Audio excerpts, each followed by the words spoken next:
हे champions, कैसे हो आप लोग। तो लास्ट क्लास में हमने पढ़ा था पृथ्वी की उत्पत्ति के संबंध में थोड़ा सा, जहाँ पे हमने क्लास एंड की थी। और मेन हमने जियोमॉर्फोलॉजी के बारे में उसमें पढ़ा था। तो अभी हम कंटिन्यू करते हैं पृथ्वी की उत्पत्ति से। ठीक है, तो हम देखते हैं पृथ्वी की उत्पत्ति के संबंध में जो भी सिद्धांत दिए कई भूगोलवेत्ताओं में, तो वो सारा कुछ हम आज इस वीडियो में देखेंगे। ठीक है, तो हम देखते हैं पृथ्वी की उत्पत्ति। ठीक है, तो जैसा कि यहाँ पे हेडिंग है पृथ्वी की उत्पत्ति, तो ये क्या कास्तेदा बफन महोदय हमने कल पढ़े थे ना। कास्तेदा बफन महोदय 1749 हमने पढ़ा था ना। सर्वप्रथम तर्कपूर्ण संकल्पना किसने दी थी, तो वही लिखते हैं हम। पृथ्वी की उत्पत्ति के संबंध में सर्वप्रथम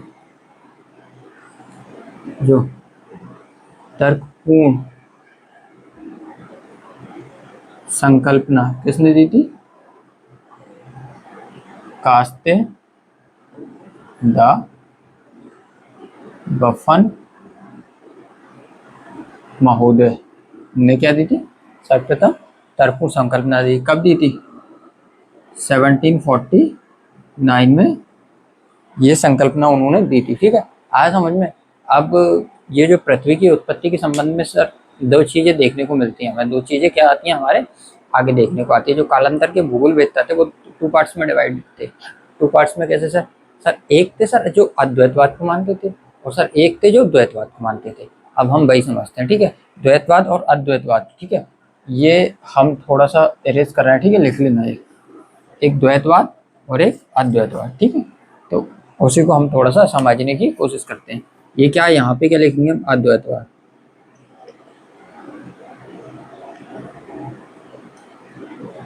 अद्वैतवाद, और यहाँ पे क्या लिखेंगे, द्वैतवाद। अद्वैतवाद को इंग्लिश में क्या बोलते हैं, मोनेस्टिक। ठीक है, द्वैतवाद को इंग्लिश में क्या बोलेंगे, डुअलिज्म। ठीक है, इंग्लिश मीडियम वाले के लिए आप समझो। जो अद्वैतवादी भूगोलवेत्ता थे और जो द्वैतवादी भूगोलवेत्ता थे, उन्होंने क्या कहा, ये अद्वैतवादी और ये द्वैतवादी भूगोलवेत्ता। जो अद्वैतवादी भूगोलवेत्ता थे उन्होंने कहा कि पृथ्वी और उसके साथ जो भी ग्रह एवं उपग्रह हैं उनकी उत्पत्ति सिर्फ एक ही तारे से हुई है। तो इन्होंने क्या कहा, उन्होंने कहा पृथ्वी एवं अन्य ग्रह या उपग्रह, अन्य ग्रह और उपग्रह, इनकी जो उत्पत्ति हुई है कैसे हुई है, एक ही तारे से हुई है। एक ही तारे से हुई है। ठीक है, ये किसने कहा, अद्वैतवादी भूगोलवेत्ताओं ने।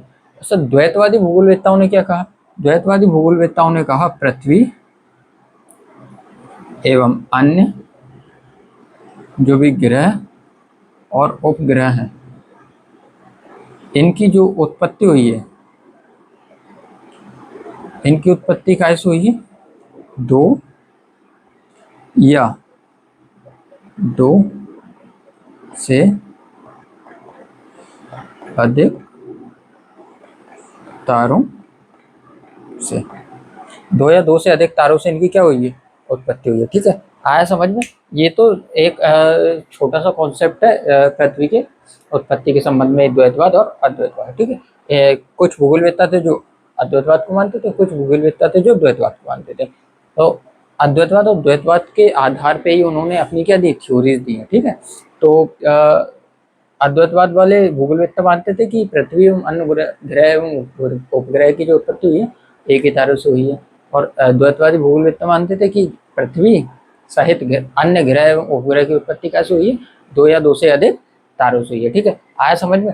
तो ये थोड़ा सा बेसिक है जो आपको बताना जरूरी था। ठीक है, अब हम क्या देखेंगे, इसके बाद पुच्छल तारा परिकल्पना देखेंगे पृथ्वी की उत्पत्ति के संबंध में। ठीक है, क्या देखेंगे, पुच्छल तारा परिकल्पना। सर ये पुच्छल तारा की परिकल्पना क्या है, पुच्छल तारा परिकल्पना बेसिकली क्या है, पुच्छल तारा परिकल्पना में ये भी कास्तेदा बफन महोदय ने दिया है। ठीक है, पुच्छल तारा परिकल्पना, तो हम यहाँ पे हेडिंग डालते हैं पुच्छल तारा। ये पहली परिकल्पना है पृथ्वी की उत्पत्ति के संबंध में। ठीक है, तो क्या है, उच्छल तारा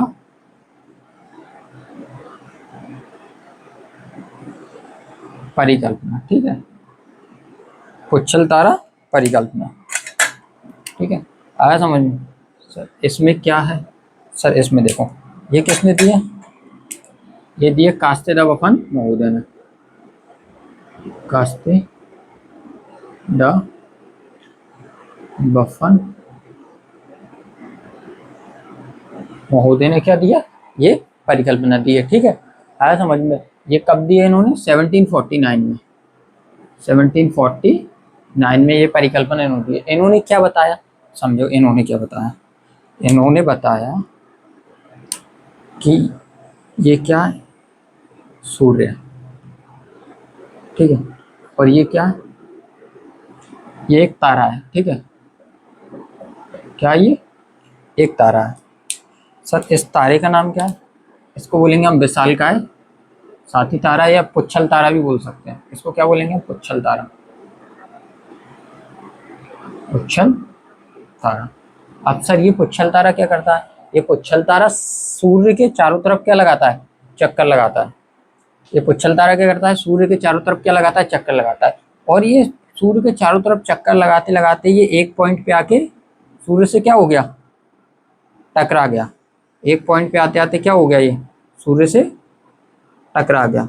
यहाँ पे जब ये सूर्य से टकराया उच्छल तारा, तो यहाँ पे क्या हुआ, कई सारे पदार्थ निकले, कई सारे कण निकले। ये क्या है, कई सारे छोटे बड़े कण, कई सारे पदार्थ हैं, ठीक है, जो सूर्य से बाहर निकले। जैसे कि यहाँ पे ये क्या हो गए, ये क्या हो गए, छोटे कण, छोटे कण।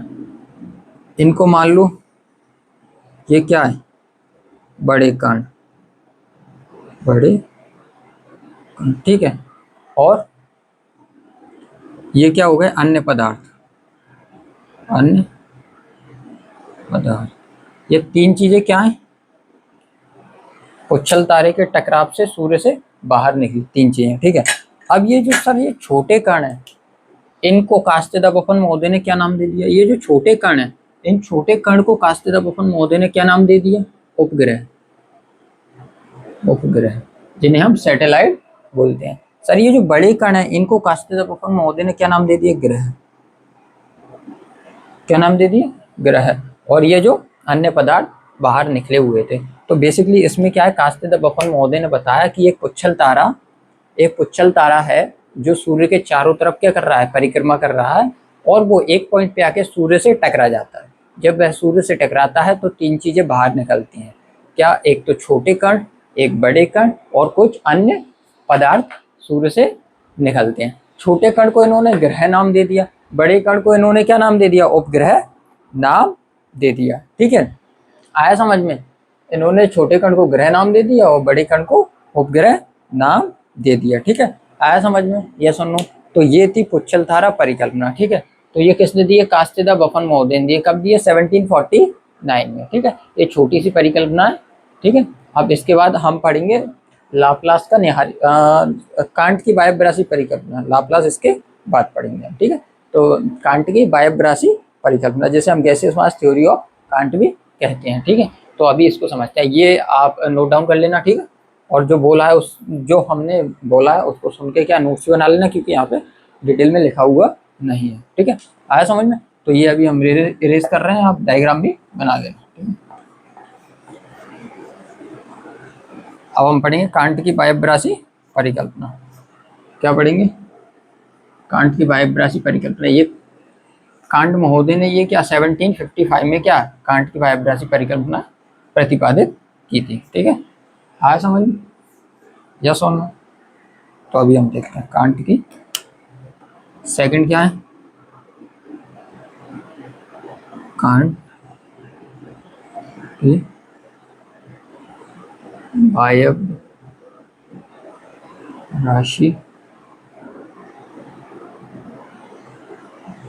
परिकल्पना, आया समझ में, यस और नो। कांट की बायब्रासी परिकल्पना, gaseous mass theory of can't जिसे हम बोलते हैं, क्या बोलते हैं, gaseous mass theory of can't, क्या बोलते हैं, gaseous mass theory of can't, ठीक है। ये किसने प्रतिपादित की, कांट महोदय ने प्रतिपादित की, कांट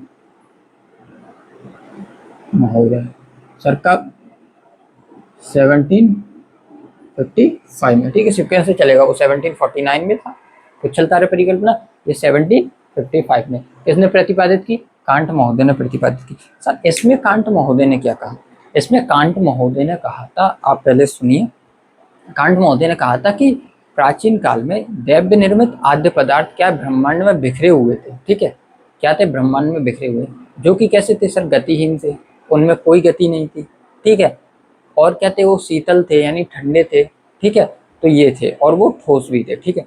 लेकिन अचानक कांट महोदय ने ये कहा कि अचानक उनमें क्या हुआ, आकर्षण हुआ, आकर्षण शक्ति के कारण वो क्या आपस में टकराए, जब वो आपस में टकराए तो क्या हुआ, ऊष्मा उत्पन्न हुई, और जब ऊष्मा उत्पन्न हुई तो ऊष्मा उत्पन्न होने के कारण उनमें क्या हुआ, घूर्णन उत्पन्न हुआ, उन आद्य पदार्थों में क्या हुआ, घूर्णन उत्पन्न हुआ, और इसी ऊष्मा के कारण जब वो पदार्थ घूमने लगे तो घूमने के बाद इस ऊष्मा के कारण क्या हुआ, वो सारे जो पदार्थ थे, देव निर्मित आद्य पदार्थ जो थे, वो काय में परिवर्तित हो गए, एक तप्त निहारिका में परिवर्तित हो गए। ये किसने बोला, ये कांट महोदय ने बोला, कब बोला सर, 1755 में, कि वो एक तप्त निहारिका में परिवर्तित हो गए। अब देखो निहारिका कैसी थी, तप्त यानी गर्म, तो ताप था उसमें, ताप के कारण निहारिका में क्या हुआ, निहारिका में भी क्या हुआ, घूर्णन हुआ, जब निहारिका में घूर्णन हुआ तो उसके आकार में क्या हुआ, वृद्धि हुई, ये कांट महोदय ने कहा।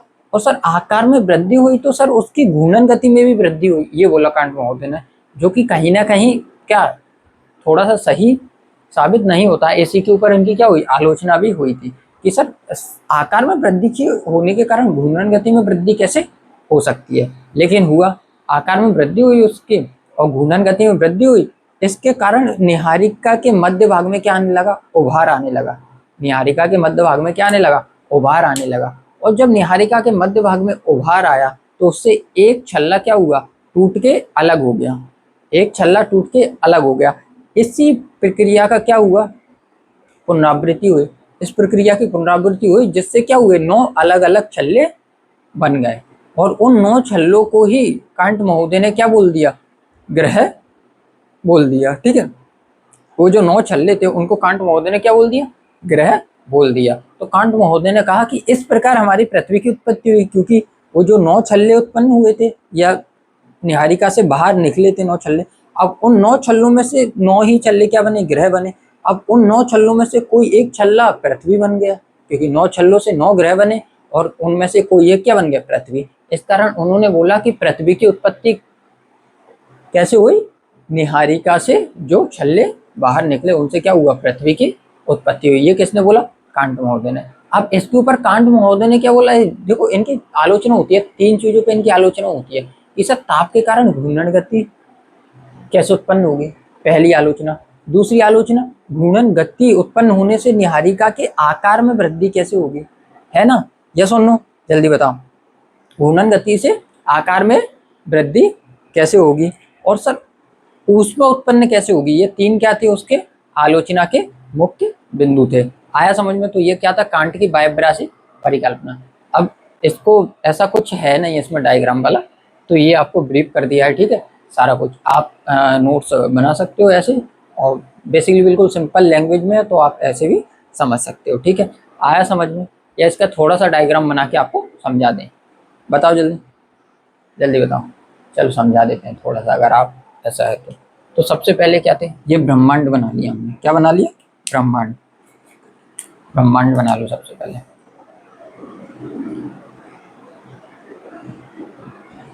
ये क्या है,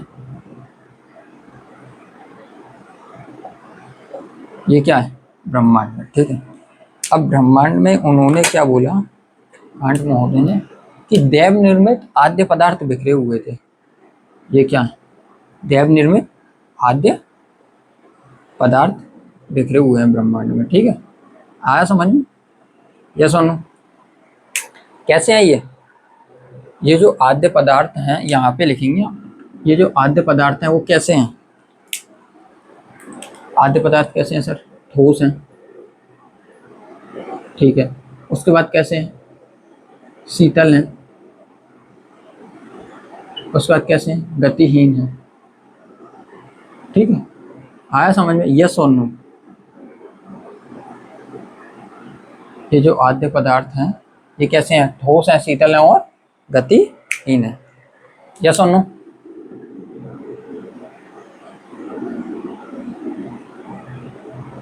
क्या बोलेंगे हम? आद्य पदार्थ बोलेंगे। यस और नो? आया समझ में? क्या बोलेंगे? आद्य पदार्थ क्या है? ठोस है, शीतल है और गतिहीन है। ठीक है। अब उन्होंने क्या बोला सर? उन्होंने ये माना कि अचानक इनमें क्या हुआ? आकर्षण शक्ति। क्या हुआ? इनमें क्या हुआ? आकर्षण शक्ति। ये सब एक दूसरे की तरफ खिंचने लगे। क्या हुआ? एक दूसरे की तरफ आने लगे। जैसे कुछ इधर आए, कुछ इधर आए, कुछ इधर आए, ये इधर आ गए। ठीक है, ये इधर आ गए। ठीक है, ये इधर ऐसे आ गए। आया समझ में? ये ऐसे आ गए तो ये क्या? एक दूसरे की साइड आने लगे। इनमें क्या हुआ?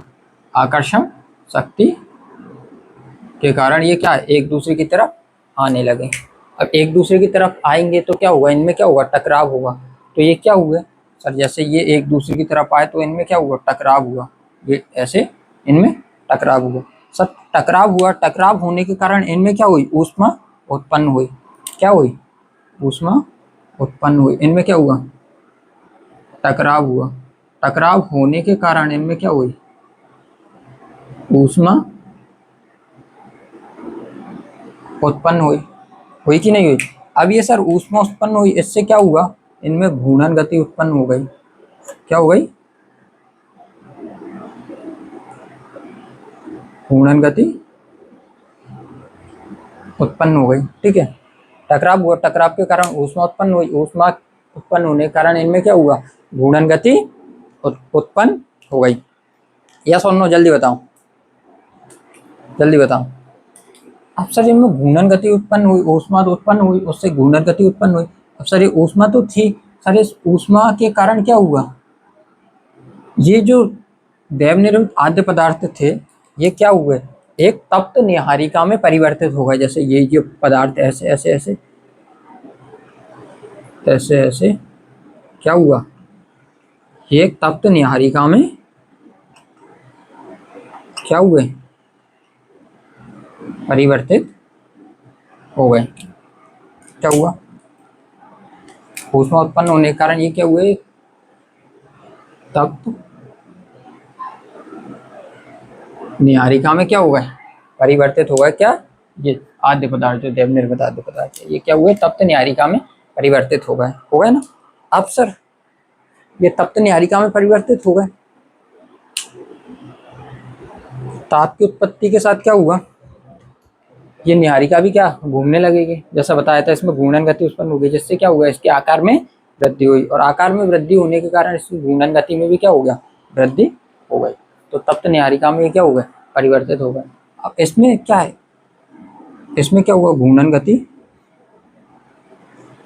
गति होने लगी। क्या होने लगा? घूर्णन गति उत्पन्न हो गई। मतलब ये ऐसे नीहारिका ऐसे घूमने लगी अपनी जगह पे। इसमें क्या हुआ? घूर्णन गति उत्पन्न हो गई। क्या हुआ? घूर्णन गति उत्पन्न हो गई, यानी घूमने लगी। अब घूर्णन गति में क्या? घूर्णन गति उत्पन्न हो गई। अब सर घूर्णन गति उत्पन्न हुई जिससे क्या हुआ? इसके आकार में भी वृद्धि हो गई। जो पहले का जो ये जो आकार है एक्चुअल, इस आकार में भी क्या हो गई? वृद्धि। तो अब ये सर इतनी बड़ी हो गई। आकार में क्या हो गई? आकार में वृद्धि हो गई। इसके में आकार में वृद्धि हो गई। तो क्या? घूर्णन गति उत्पन्न हुई, घूर्णन गति के कारण आकार में वृद्धि हुई, आकार में क्या हुआ? वृद्धि हो गई। अब सर ये आकार में वृद्धि होने के फलस्वरूप क्या हुआ? सर इसका जो मध्य भाग था, ये जो मध्य भाग है नीहारिका का, इस मध्य भाग में क्या आने लगा? उभार आने लगा। उभार आने लगा मध्य भाग में, और यहाँ से एक छल्ला टूट के अलग हो गया। यहाँ से एक छल्ला टूट के क्या हुआ? अलग हो गया। क्या हो गया? एक छल्ला अलग हो गया। जैसे ये मान के चलो, ठीक है, ये एक छल्ला अलग हो गया। सर इसी प्रक्रिया को क्या हुआ? पुनरावृत्ति हुई, जिससे कि 9 छल्ले अलग हो गए। 2, 3, 4, 5, 6, 7, 8, और 9 छल्ले क्या हुए, अलग हुए। इसी प्रक्रिया के फलस्वरूप क्या हुआ, 9 छल्ले अलग हो गए।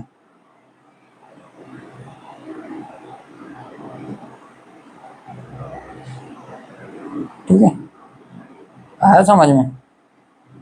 यस और नो, यस और नो। कितने हुआ, 1 2 3 4 5 6 7 8 9, 9 छल्ले अलग हुए। अब इन 9 छल्लों को क्या नाम दे दिया इन्होंने, ये जो 9 छल्ले हैं इनको क्या नाम दे दिया इन्होंने, ग्रह। इन्होंने क्या कहा कि इस कारण क्या हुआ, ग्रहों की उत्पत्ति। इसमें से कुछ पृथ्वी है, कुछ इसमें से कोई पृथ्वी है, कोई मंगल जिसे हम मार्स बोलते हैं, कोई वीनस है, ठीक है, कोई नेपच्यून है, ऐसे अलग अलग ग्रह हैं। आया समझ में? तो ये क्या है, कांट की बाह्यब्रासी परिकल्पना, जैसे मास थ्योरी ऑफ कांट जैसे हम बोलते हैं। ठीक है, समझ में आया नहीं आया ये बताओ। ठीक है, तो ये 9 ग्रहों की क्या हो गई, उत्पत्ति हो गई। ठीक है, अब इसकी क्या पढ़ेंगे हम, आलोचना। तो सर इसकी आलोचना जो है 3 आधारों पे होती है। कितने आधारों पे होती है, 3 आधारों पे। ठीक है, यहाँ पे लिख लेते हैं आलोचना।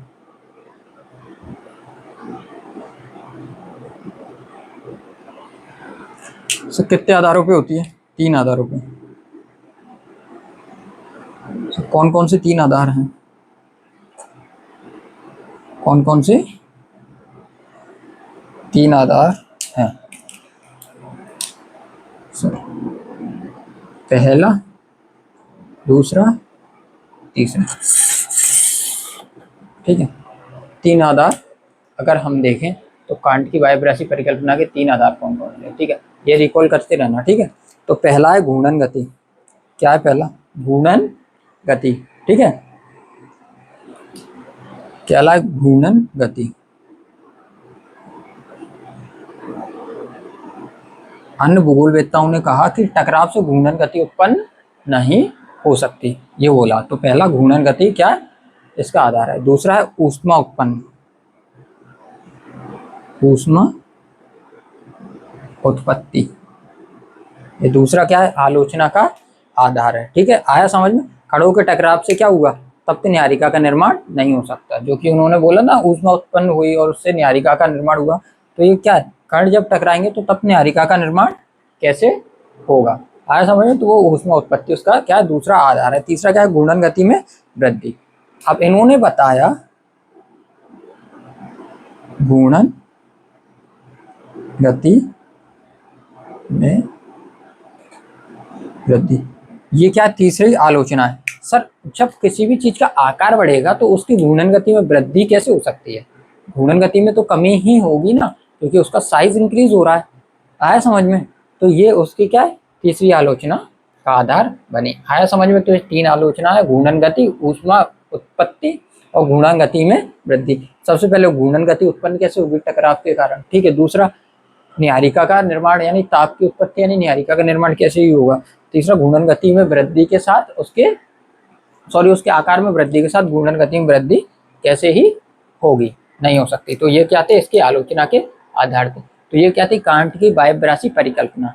ठीक है, अब इस वीडियो में हमने क्या पढ़ा, पृथ्वी की उत्पत्ति के संबंध में थोड़ा सा द्वैतवाद अद्वैतवाद पढ़ा, उसके बाद पुच्छल धारा परिकल्पना पढ़ी और कांट की बाह्यब्रासी परिकल्पना। इसको क्या बोलते हैं हम, gas and mass theory of can't, English medium वालों के लिए। ठीक है, अब नेक्स्ट वीडियो में हम क्या पढ़ेंगे, लाप्लास की न्यायिका परिकल्पना। जो नेबुला हाइपोथेसिस ऑफ लाप्लास है ना, वो हम नेक्स्ट वीडियो में पढ़ेंगे। देन चैम्बरलिन का ग्रहाणु जो सिद्धांत है हम वो पढ़ेंगे।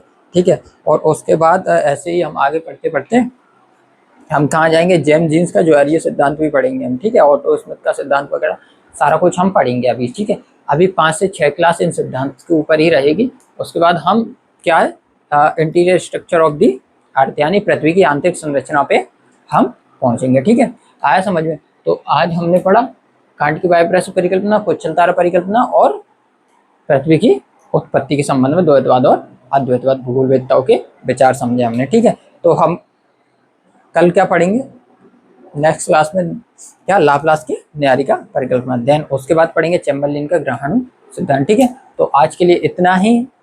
देखने के लिए धन्यवाद। अगर आपको अच्छा लगता है तो प्लीज़ लाइक करें, सब्सक्राइब करें जिससे कि हमारी हर वीडियो आप तक सबसे पहले पहुंचती रहे। ठीक है, धन्यवाद देखने के लिए।